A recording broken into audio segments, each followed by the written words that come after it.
Habang mainit ang crypto market dahil po sa all-time high ni Bitcoin at ang mabilis na pag-akyat ng presyo ng mga altcoins tulad ni XRP at Dogecoin, marami ang nagtatanong, alin kaya sa dalawang ito ang dapat nating bilhin ngayon? Kaya sa video na ito ay aalamin po natin kung alin ang mas may potensyal para sa ating na mga Pinoy crypto traders at investors ngayong buwan na ito. Pero bago po tayo magpatuloy, ay nais ko lamang po munang bigyang linaw ang aking disclaimer kung saan ang nilalaman po ng video na ito ay hindi po ito isang financial advice. For education and information purposes lamang po ang layunin nito. Ayan, ano nga ba ang kalagayan muna ng crypto market ngayon? Ang crypto market ay nasa bullish trend po matapos po ang pagbabalik ng Trump administration. Sa loob lamang ng isang buwan ay nagrally po si Bitcoin sa bagong all-time high nito na nasa presyong $93,477. Kasabay nito ang mga altcoins tulad po ni XRP at Dogecoin ay nakitaan din ng napakalaking pag-angat sa kanilang presyo. Si Dogecoin po ay nagkaroon ng 300% na pagtaas sa isang buwan, kaya't mabilis po itong naging pansin or agaw pansin sa maraming mga investors. Samantala si XRP naman ay bagamat mas mabagal kumpara kay Dogecoin, nagpakita na rin po ito ng 50% na pag-angat. At ang kasalukuyang galaw po nito ay nagpapakitang maaring magtuloy-tuloy pa ang nararanasan po nitong momentum. Ngayon ay ang pinakatanong natin dito ay ano nga ba ang magandang bilhin ngayon? Si XRP or si Dogecoin? Ayan, alamin po natin yung mga pros and cons ng dalawang crypto asset na ito. Ayan, unahin natin kay Dogecoin. Sa kanyang pros, pagdating po sa kanyang pros ay mabilis ang naging pagtaas nitong si Dogecoin na nagbigay po ng triple, yan, or triple nakita sa maikling panahon lamang. At pangalawa ay meron po siyang malakas na community at suporta mula sa mga influencers, yan, tulad po ni Ginoong Elon Musk. Yan, yung cons naman nito ay or yung hindi po maganda ay ayon po sa mga analyst ay tila naabot na ni Dogecoin ang kanyang peak. Yan, or yung pinakamataas nitong presyo.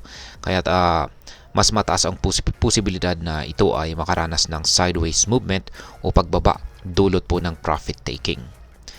At maliban dito ay bilang isang meme coin ay limitado po ang utility nito kumpara kay XRP.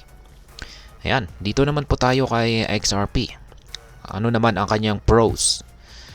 Una ay ang presyo nito ay nasa pataas na momentum at maaring maabot nito ang presyong 1.07 sa loob ng susunod na 2 linggo ayon po kay CoinCodex. Yan, pero halos nalampasan na ni XRP ito. Ayan, malakas po yung kanyang momentum kaya check na rin po ninyo yung aking naging technical analysis kanina dito kay XRP. Talagang binabanatan po talaga ni XRP ang kanyang pag-angat sa presyo. Ayan, pangalawa ay meron pong solid use case itong si XRP bilang isang payment protocol na ginagamit ng maraming institution para sa cross-border transactions. At ang pangatlo ay patuloy po na pag-angat ni XRP ay indikasyon ng malalim na interest ng mga investors. Ayan, sa mga nakarang balita ay pinagka-interesan po ng malalaking whales itong si XRP. Lalaki ng kanilang mga binili. Meron pong bumili ng 300 million plus na XRP. Isang whale. Ayan, ang tendi po niyan. Pagdating naman po sa cons na XRP ay bagamat may mas maliit siya na pagtaas kumpara kay Dogecoin, mas mabagal po ang paggalaw nito sa nakaraang buwan. Maliban rito ay nananatiling bantay ang epekto ng patuloy sa issue ni SEC.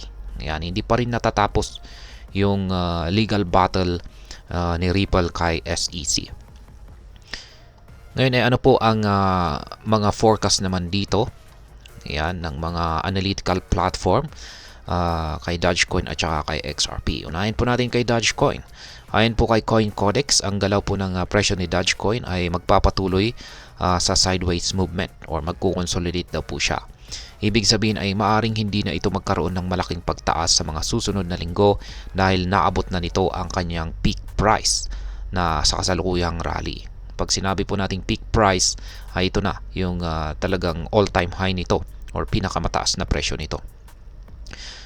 Si XRP naman sa kabilang banda ay inaasahan naman po ng mga analyst na tataas ang kanyang presyo ng 30% na maaari pong magdala sa presyo nito sa mga $1.07.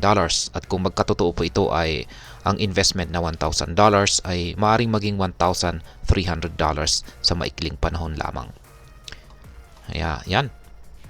Ngayon ay ano naman po ang maaaring maging epekto nito para sa atin bilang mga Pinoy crypto trader o investor dito kay XRP. Unang-una ay mas mainam ang long-term investment kay XRP. Dahil sa mas malalim na utility at mas malawak na adoption nito, si XRP ay mas angkop para sa mga naghahanap ng pangmatagalang kita. Yan, or long-term investment. At sunod ay mas malaki ang short-term profit potential naman ni Dogecoin.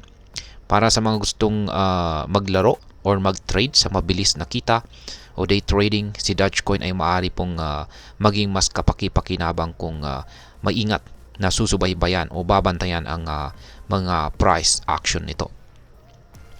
At ang panghuli ay mas magandang timing. Si XRP po ay nasa pataas na trend at kaya't may pagkakataon pa ang mga Pinoy traders o investors na makapasok bago po ito umabot sa kanyang susunod na peak price.